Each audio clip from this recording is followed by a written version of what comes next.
He is the strongest S-rank Squire, but hides it. A tank named Rudd boasts an unparalleled defense level. Alongside his team of adventurers, he ventures into the labyrinths wherever he goes, governed by a formation typically divided among attack, defense, and healing members. In a tank's case, his mission is to block enemy attacks and prevent his allies from taking damage. Despite the importance of this role, tanks are often seen by many as those responsible for the dirty work within a group. They are never recognized and never bask in the limelight after a battle, yet they are the link that ensures the safety of the members who generate damage to the opponent. However, Rudd's story is about a tank who surpassed all expectations and turned things around, becoming the protagonist of his own story by showing the world that a defense specialist can be more relevant than anyone else in an adventurer's team. And so we get a glimpse of the first steps of the Squire in his personal life, and initially, we see that he has a very deep relationship with his sister, Manisha. Unfortunately, in a moment of affection, he is awakened by Nin, a teammate who shows that the young man was only fantasizing a reunion with his loved one. Nin is concerned about her friend's obsession, who seems to care too much only about his little sister. To try to alleviate her partner's pain, she suggests that he focus his mind on other matters for a change, like a romance, for example. And of course, Nin can't help but imply that she herself could be a candidate, as her face turns red instantly and Rude dodges the topic upon noticing this. In any case, the tank can't concentrate on anything else as Manisha has an incurable disease, and Rudd's only hope to reverse this is by capturing the labyrinth's secret treasure. Legend has it that this magical treasure grants any wish to its conqueror. However, Rudd doesn't seem confident that he can achieve this feat, questioning his ability to overcome such a massive challenge. On the other hand, Nin supports her friend, commenting on his importance on the front lines. Despite this, she expresses concern about the decrease in defense he has suffered in recent expeditions.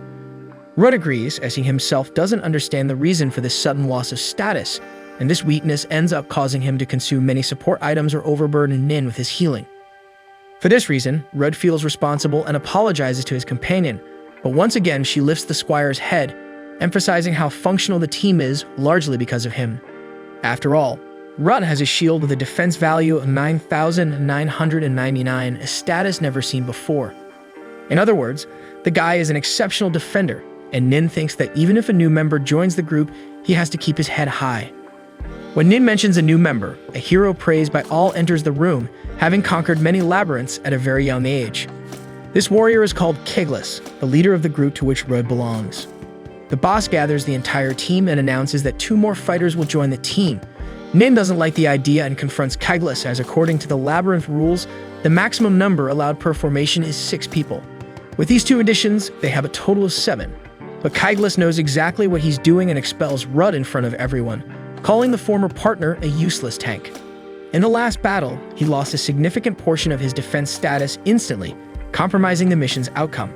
Once again, Nin stands by her friend, praising his quality and suggesting that even though he faltered at a certain moment, treating him with respect and discovering the cause of this sudden defense loss would be more just. However, the squadron leader sticks to his decision, arguing that Rudd's unknown abilities are the cause of this weakness, and this negligence almost led everyone to death. Therefore, expelling the tank is more than fair. Furthermore, the new members Keglis brought are evasion tanks, the most hyped class at the moment, as they defend themselves using the elegance of evasion, unlike a brute who only knows how to raise a shield. Witnessing the insults, Rudd tries to leave the room, but Keglis hasn't said everything he wanted yet. After all, the team didn't profit yesterday because of him, and it would be fair for Rudd to hand over some belongings to compensate for this incompetence, so Keglis takes away a sword from the warrior. Humiliated, Rudd is comforted by Lilia and Layli, who recognize the ex-companion's worth and wish him good luck. Nin is inconsolable and fears she will never see Rudd again, so he invites her to visit him someday in the city where he will return to live with his sister, called Avancia. Nin's ego is hurt, and she tries to convince her companion that she won't necessarily miss him that much, but Rudd understands well that the girl didn't say it with ill intentions, as she is only hurt by his departure. Finally, after the farewell, Rudd reflects on Keglis' harsh words and wonders if he is truly right when he says that the tank is useless, and his pathetic abilities reduce the shield's absorption. With all these doubts weighing on his mind, all he wanted was an appraisal ability to identify the effect of these techniques. And at that moment, he hears a group of Rank D discussing an escort job to the city of Kuras. As Avancia is close to this destination, Rudd sees in this expedition a good opportunity to return to his sister, so he approaches and asks for permission to join the undertaking. The young adventurers are impressed by the size of the warrior and ask about the tank's ranking. However, Rudd is still in rank F, the lowest of all, because he spent his entire life stuck in mazes instead of seeking rank promotions. But as he hesitated to tell this story before he could utter a word, the young ones recognized the Squire, noticing that he is one of the members of the great hero Kygla's group. Rudd was going to explain that he was kicked out of the gang, but before that, the escort's contractor approaches and hurries the fighters. In the blink of an eye, Rudd is already in a wagon heading to Cuirass. He feels guilty for having the sensation of deceiving everyone by not revealing his rank, but there's no turning back now, so it's onward and upward, providing excellent service to avoid embarrassment. Soon the escort begins its adventure, and the tank joins the new companions in the days that pass, facing the challenges of the long journey. Until near the arrival in Cuirass, a thick fog envelops the entire area, prompting the contractor to deem it better to take a break and wait for the fog to lift. However, Rudd has a bad feeling about this, so he recommends they continue the journey and brave the bad weather to reach the approaching city. Soon, the uneasy atmosphere affects the convoy's spirits, and Rudd takes the lead when his shadow approaches the wagon. The odd appearance of the silhouette makes the Squire think it's a potential assailant, but as soon as the fog clears, a young girl, dirty and abandoned, is revealed. He approaches to lend a hand to the girl, but as she tries to get up, a magical stone becomes visible on her chest. And in that very instant, the situation worsens when a venomous forest snake threatens the adventurers. Given the size of the monster, the group is certain that this is the end for them, but Rudd positions his shield and uses his taunt ability, forcing the snake to focus solely on him as a target. With this, the creature spews acid on the tank, who mitigates further damage with his shield, but some of the liquid splashes on the protagonist. The youngsters worry about their companion, but he assures them that he has abilities that protect him from negative statuses. So he maintains the team's safety and asks them to attack in the meantime, but fear has already taken hold of the rest of the group, and this hesitation gives the snake the opportunity to advance and knock everyone down with tremendous force. With the impact of the blow, Rudd experiences a brief flashback of a memory where his sister pleads for his help. With this image of suffering in his mind, the warrior realizes that the person he loves the most won't be able to count on her brother if he's dead, so he rises again and motivates the companions to react. As each without a sword, he takes on the frontline protection and emphasizes that teamwork will bring victory as long as they muster the courage to attack while he holds the beast. The tank protects the others until they engage the enemy, striking the giant creature one by one. In response, the snake prepares for a deadly attack, contorting its body into a kind of giant wheel and running at high speed towards the protagonist. However, despite fearing the worst, he maintains his guard and restrains the snake's momentum, leaving it vulnerable to further attacks from the rest of the group. With this, the forest snake is finally defeated, and the young adventurers are fascinated by the talent of the tank they found, praising that all of this was possible because of him. However, Rudd demonstrates humility and leadership by attributing the victory to teamwork, emphasizing that each member played their part masterfully. After all this, he could leave the mysterious child behind with those sparkling diamond eyes. Thus, he approaches and offers protection to the girl until the city of Avancia. She further displays her innocence and vulnerability when she accepts the tutelage of a stranger. But the man sets another example of his kindness by offering a new outfit to the poor girl, given by the contractor as a thank you for saving his life. And as she goes to change, the old man asks if the child is a fugitive, but Rudd asserts that she is one of the homunculi, slaves of humans who can never travel alone. As she is lost and abandoned, there is certainly a good reason behind it. Surely slave traders wouldn't dare enter such a forest in search of a possession, although she wasn't wearing a chain, leaving the case open. In any case, Rudd promised to take care of her for now, and so he did until the two disembark at their final stop with the convoy. In parting, the inexperienced group invites the tank to be a permanent member of the team, but he politely declines, claiming to be in search of the secret treasure. Impressed, the boys mention that this treasure had the technology to create homunculi. However, they whisper among themselves that they don't like homunculi because they're a bit creepy, working endlessly without showing any expression or feeling. At that moment, Rudd knew that these insults would greatly affect his companion if it continued, so he draws the attention of the young adventurers and finds a way to leave there quickly. Finally, everyone says their definitive goodbyes, and on the way to the city, Rudd introduces himself to his new friend and asks her to return the gesture. However, she reveals that she has never been called in any way. Thus, Rudd grants the girl an affection she has never had in her life and presents his companion with a name. In that moment, she found herself amidst a rain of Lunafia petals, and the Squire decides to call the young girl Luna from that moment on. Later, as night falls, Luna and Rudd have a meal while preparing to sleep early, as they intend to reach Avancia early in the morning.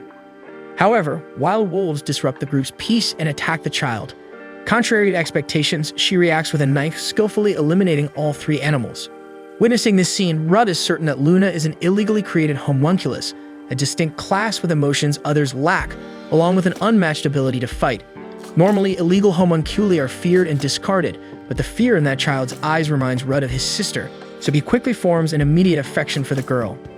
Thus, he decides to ask Luna if she could face the giant snake, but she responds that she lacks physical abilities and can only handle problems through magic.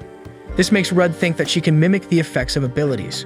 Later, she adds that she has a technique that enhances magic, along with another for support. In other words, she possesses the art of appraisal, the rarest ability of all. Only one person in the neighboring kingdom had this capability, but she passed away a few years ago. Therefore, Luna is the only person in the world with this talent. Eagerly, Rudd asks the girl to assess his abilities, and she promptly grants the favor by analyzing that the Squire has 4 powers. The first is provocation, forcing the target to focus attention on oneself. The second is healthy body, making the user immune to status effects and increasing natural healing, rendering the body extremely resilient. Rudd already knew these techniques, so he was eagerly awaiting the explanation of the last 2. Soon Luna reveals that the third ability is called life conversion, allowing the conversion of lost defense into energy. This makes the tank realize that some abilities can only be activated after being understood. And finally, sacrifice shield. This ability allows you to endure the damage your allies receive instead of them. By doing this, your resistance increases along with theirs. Upon hearing this description, Rudd connects the dots and realizes that he was expelled for losing a lot of HP without any reason, but in reality, he was absorbing the damage from his entire group all this time by activating this ability unknowingly. In the end, Rudd gives a sincere smile and thanks his new friend because she surely lifted a tremendous burden off the loyal Squire's shoulders as he was cast out for something that only benefited everyone he swore to protect. So with his head held high, he arrives in the vicinity of Avantia, where his sister awaits him. After a long journey, they arrive in the town and Luna admires the tranquility of the place. Although Rudd thinks it's a good place to live, but with few possibilities. Anyway, he hopes the girl will do well in her new life. And even before the duo can breathe the air of Avantia, a friend named Milena hugs the big guy warmly and asks how long he will stay this time. Shortly after, a knight expresses surprise at the arrival of the Squire and pulls Milena back a bit to give the guy more space to breathe. Milena explains that she was there to buy a hammer, while Phil was on patrol and took the opportunity to check on Rudd's youngest, Manisha.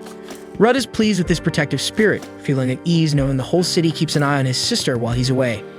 Then they finally ask who the young girl behind them is, and the Squire explains that she is Luna and he will take care of her until he finds a definitive place for her to stay. Milena is very friendly and introduces herself as the spokesperson for the town's blacksmith, while Phil is not as articulate and becomes shy when mentioning she's the sub-leader of surveillance.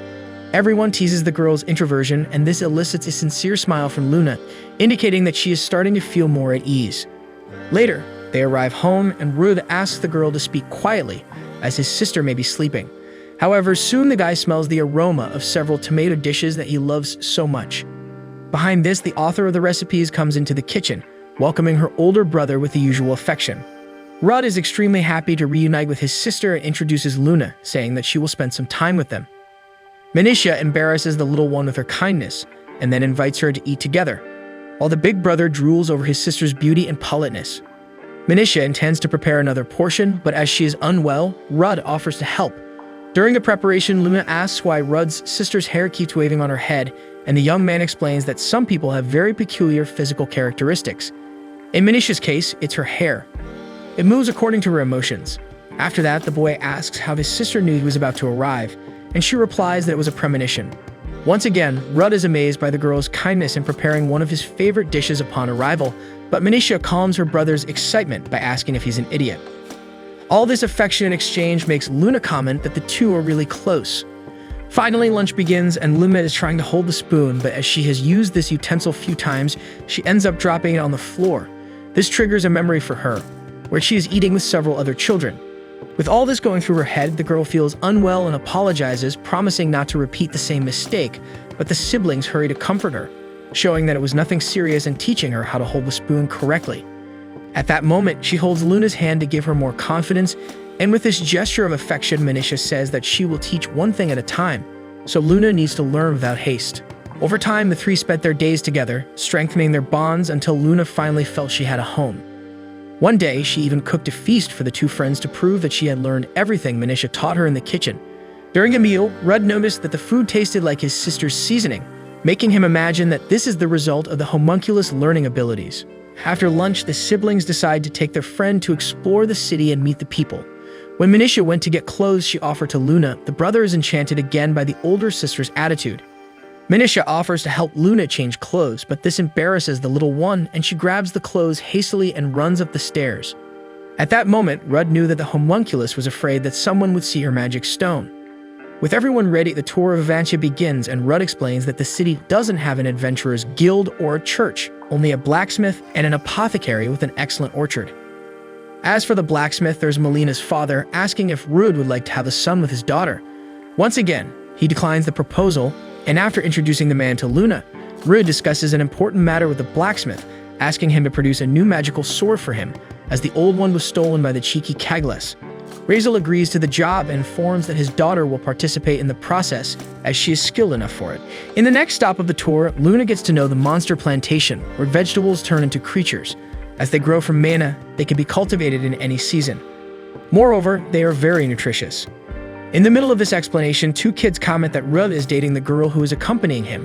But when corrected by Rudd himself, they respond that he will never have a girlfriend since he is obsessed with his sister. The Squire gets nervous and asks who taught the kids to say that, and they tell him it was Phil. Grandma Gigi scolds the kids, telling them to go back to work, and this situation triggers another memory for Luna, where she was enslaved with other children. In a state of shock, Luna took a while to realize that Rudd was trying to introduce her to Grandma Gigi, the apothecary, who makes medicine for Manisha. The lady smiles at the little one and comments that she reminds her of Manisha at that age. Afterward, she laments that the medicine she produced didn't work as well on Manisha as everyone would like. Despite this, Rudd lifts the old lady's spirits, saying that his sister is feeling much better because of the apothecary. This cheers up Grandma Gigi, who says she can always help with whatever they need, and adds that both Rudd and Luna are like children to her. Finally, she invites the child to pick some spinach. And the acquaintances keep coming, and soon some knights friends of Rudd appear, saying that the Squire finally forgot about his sister and brought another woman home. Everyone participates in the harvest, and once again Luna feels welcomed by all the residents. Later, Rudd apologizes for the comments people made about them dating, as in a small town there isn't usually much to gossip about. In Luna's case, being very beautiful, everyone seems to want to take care of her more than usual. This statement didn't sit well with Luna, so Rudd steers the conversation away and invites the girl to taste what they harvested, since it's still fresh. Having said that, she tries the vegetable and loves the taste. Looking around, the late afternoon brings more joy to the girl, and Rudd comments that Avancia is a simple and peaceful place, but he really likes it. Afterward, he asks Luna how she feels about living there, and she responds that she loves everyone and what she's been experiencing lately, so she would love to live there forever. Seizing the moment of openness, Luna decides to confess that she is a battle homunculus developed in the neighboring nation Brunkles, and she cries while asking for forgiveness for not telling the truth earlier, fearing that Rudd would kill her if he found out. Rudd, however, reveals that he knew all along because he accidentally saw the magic stone. Upon learning this, Luna asks why he helped her despite knowing her condition. Rudd shares that he and his sister lived on the streets before coming to Avancia, and Manisha had eyes similar to Luna's at that time. Despite their indigent life, they never forgot the feeling of being human. Rudd asks Luna what she wants to live as a homunculus or as a human. Even though Luna insists it's impossible for her to be human, Rudd is certain she can be whatever she wants and shares how they are alike in pursuing shadows. He ventures into mazes hoping to find a lost treasure to cure his sister's illness. Luna, deep down, wants to maintain the life she discovered and loves, so she enthusiastically declares that she wants to have a human life. Shortly after, she calls Rudd master, but the Squire doesn't like it. Despite the turn, Luna says she feels she should call him that, so Rudd doesn't contest, just accepts. Next, Luna feels she should tell her other great friend, Manisha. As soon as she arrives home, she confesses without hesitation, admitting she is a homunculus. Manisha shows no prejudice and innocently asks if Luna would still like to be her friend even after her confession. Luna becomes emotional with her friend's reaction and hugs her. Then she asks if Manisha knew this from the beginning, but Rudd's sister responds to her brother, stating that he always helps people in need, and he has always been like that. Later, in a mansion in Avancia that gathers many residents, Luna is helping with the cleaning, and despite Rudd feeling bad for her having to use a broom, she feels good being part of it and wants to help. Manisha makes tea for everyone, and aware of the girl's talent in the kitchen, everyone rushes to taste it. One of them even feels good being the first to try the girl's tea. Phil, also drinking with them, comments again that Rudd is really obsessed with his sister, and the tank takes the opportunity and asks the woman to stop saying that to everyone. Despite this, the youngest sister joins the conversation and agrees that her brother worries too much about her. Manisha takes the chance to reveal she is ill, but that doesn't mean Rudd has to devote his entire life to her problem. Shortly after, one of the tank's old colleagues challenges him to a one-on-one just like in the old days. So after Rudd fights with Phil, the two of them are about to face each other. Thus, the duels are about to begin, and the two fighters are excited about the chance to show some things they couldn't do in a simulation. Phil suggests a victory rule, stipulating that the fighter who loses the most defense points loses the fight, and Rudd accepts the conditions. When the duel begins, neither of them takes the first step, as they are not exactly the type to rely on massive attacks or absurd speed. Still, someone needed to advance, and Phil is the one who steps up, attacking with her two-handed sword and showing Rudd that the woman's hand is heavy, so he can't let his guard down. He knows that if he takes a hit like that, he won't be able to get up again. For this reason, he continues to defend himself until he can think of a counterattack strategy. Interestingly, Avansh's guards are usually young people who don't have much space elsewhere and end up in the city's defense corps. But in the case of these two, the story is different. Both are well known for being extremely skilled, so Rudd and Phil are clear examples of a duel that is always interesting to watch. Phil delivers another powerful blow to the Squire, and the force unbalances him. Feeling confident, she delivers another blow to knock Rudd down. But as he is aware of his new abilities, he raises his shield to drain the attacker's defense. After the sword strike, Phil quickly realizes that her body is weakened, so she falls to the ground. Even though her defense is at level 2,500, someone managed to knock her down, so the audience is truly impressed with this Squire's capability. Phil gets up and admires Rudd's trump card, and she can't help but ask what technique that was. He explains that it's the life conversion, which allows him to convert lost defense into energy. Although he can't use it all the time, in some moments it can be the ability that turns the tide. After the result, the two of them greet each other amicably, and Rudd realizes that now he can participate in offensive strategies instead of just raising his giant shield to block enemy attacks. Next, Rudd calls his colleague to fulfill his promise of facing him in battle after Phil, but the boy makes the excuse that he remembered he had another commitment. Everyone acknowledges the tank's strength, including Luna and Manisha, but the Squire's younger sister recalls moments when she wished she could be as strong as him.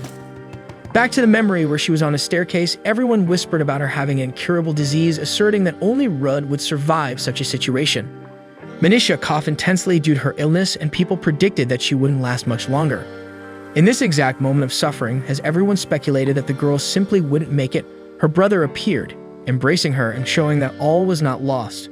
At that moment, Manisha woke up and realized it was just a dream. She saw Luna sleeping beside her.